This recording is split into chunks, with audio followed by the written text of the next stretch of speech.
बिस्मिल्लाहिर्रहमानिर्रहीम। शुरू अल्लाह के नाम से जो बड़ा मेहरबान और नहायत रहम करने वाला है। और एक निशानी उनके लिए ये है कि हमने उनकी औलाद को भरी हुई कश्ती में सवार किया और उनके लिए वैसी ही और चीज़ें पैदा की जिन पर वो सवार होते हैं।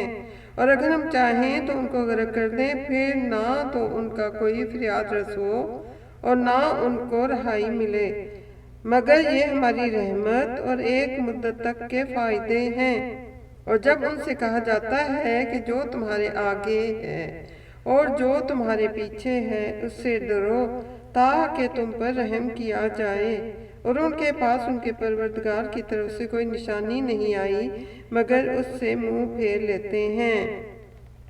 और जब इन लोगों से कहा जाता है कि जो रिज़्क़ खुदा ने तुमको दिया है इसमें से खर्च करो, तो काफिर मोमिनों से कहते हैं कि भला हम उन लोगों को खाना खिलाएं जिनको अगर खुदा चाहता तो खुद खिला देता।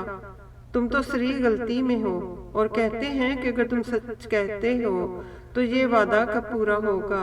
ये तो एक चंगाड़ के मुंतजिर हैं जो उनको इस हाल में बाहम झगड़ रहे होंगे आ पकड़ेगी, फिर ना तो वसीयत कर सकेंगे और ना अपने घर वालों में वापस जा सकेंगे। और जिस वक्त सूर फूंका जाएगा ये कब्रों से निकल कर अपने परवरदिगार की तरफ दौड़ पड़ेंगे, कहेंगे कि ऐ है हमें हमारी ख्वाबगाहों से किसने जगा उठाया। ये वही तो है कि जिसका खुदा ने वादा किया था और पैगंबरों अलैहिस्सलाम ने सच कहा था। सिर्फ एक जोर की आवाज़ का होना होगा कि सब के सब हमारे रूबरू हाजिर हो जाएंगे। उस रोज़ किसी शख्स पर कुछ भी जुल्म नहीं किया जाएगा और तुमको बदला वैसा ही मिलेगा जैसा कि तुम काम करते थे। अहले जन्नत उस रोज़ ऐशो निशात के मशगले में होंगे, वो भी और उनकी बीवियां भी। सायों में तख्तों पर तकिए लगाए बैठे होंगे। वहाँ उनके लिए मेवे और जो चाहेंगे मौजूद होगा। परवरदिगार आलम मेहरबान की तरफ से सलाम कहा जाएगा, और गुनाहगारों तुम आज अलग हो जाओ।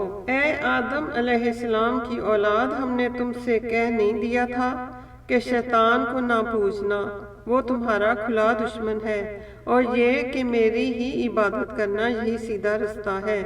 और उसने तुम में से बहुत सी खलकत को गुमराह कर दिया था, तो क्या तुम समझते नहीं थे? यही वो जहन्नम है कि जिसकी तुम्हें खबर दी जाती थी। सो जो तुम कुफर करते रहे हो उसके बदले आज इसमें दाखिल हो जाओ। आज हम उनके मुंहों पर मोहर लगा देंगे और जो कुछ ये करते रहे थे उनके हाथ हमसे बयान कर देंगे और उनके पाँव उसकी गवाही देंगे। और अगर हम चाहें तो उनकी आंखों को मिटा कर अंधा कर दें, फिर ये रास्ते को दौड़ें तो कहाँ देख सकेंगे। और अगर हम चाहें तो उनकी जगह पर उनकी सूरतें बदल दें, फिर वहाँ से ना आगे जा सकेंगे और ना पीछे लौट सकेंगे। और जिसको हम बड़ी उम्र देते हैं तो उसे खलकत में ऊंधा कर देते हैं, तो क्या ये समझते नहीं।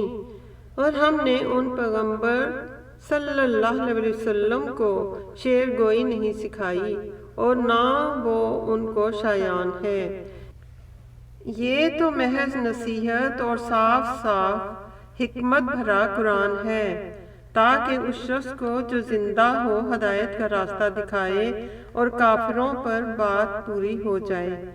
क्या उन्होंने नहीं देखा कि जो चीज़ें हमने अपने हाथों से बनाई उनमें से हमने उनके लिए चारपाए पैदा कर दिए और ये उनके मालिक हैं, और उनको उनके काबू में कर दिया तो कोई तो उनमें से उनकी सवारी है और किसी को ये खाते हैं, और उनमें उनके लिए और फायदे और पीने की चीज़ें हैं, तो क्या ये शुक्र नहीं करते। और उन्होंने खुदा के सिवा और माबूद बना लिए हैं कि शायद उनसे उनको मदद पहुँचे, मगर वो उनकी मदद की हरगिज ताकत नहीं रखते और वो उनकी फौज होकर हाजिर किए जाएंगे। तो उनकी बातें तुम्हें गमनाक न कर दें। ये जो कुछ छुपाते और जो कुछ जाहिर करते हैं हमें सब मालूम है। کیا انسان نے نہیں دیکھا کہ ہم نے اس کو نطفے سے پیدا کیا، پھر وہ تڑاک پڑاک جھگڑنے لگا اور ہمارے بارے میں مثالیں بیان کرنے لگا اور اپنی پیدائش کو بھول گیا۔ کہنے لگا کہ جب ہڈیاں بوسیدہ ہو جائیں گی تو ان کو کون زندہ کرے گا؟ کہہ دو کہ ان کو وہ زندہ کرے گا جس نے ان کو پہلی بار پیدا کیا تھا، اور وہ سب قسم کا پیدا کرنا جانتا ہے۔ وہی جس نے تمہارے لیے سبز درخت سے آگ پیدا کی، پھر تم اس کی ٹہنیوں کو رگڑ کر آگ نکالتے ہو۔ بھلا جس نے آسمانوں اور زمین کو پیدا کیا، کیا وہ اس بات پر قادر نہیں کہ ان کو پھر سے ویسے ہی پیدا کر دے؟ کیوں نہیں؟ اور وہ تو بڑا پیدا کرنے والا اور علم والا ہے۔ اس کی شان یہ ہے کہ جب وہ کسی چیز کا ارادہ کرتا ہے تو اس سے فرما دیتا ہے کہ ہو جا، تو وہ ہو جاتی ہے۔ وہ ذات پاک ہے جس کے ہاتھ میں ہر چیز کی بادشاہت ہے، اور اسی کی طرف تم کو لوٹ کر جانا ہے۔ اللہ اکبر۔ ربنا آتنا فی الدنیا حسنۃ وفی الآخرۃ حسنۃ وقنا عذاب النار۔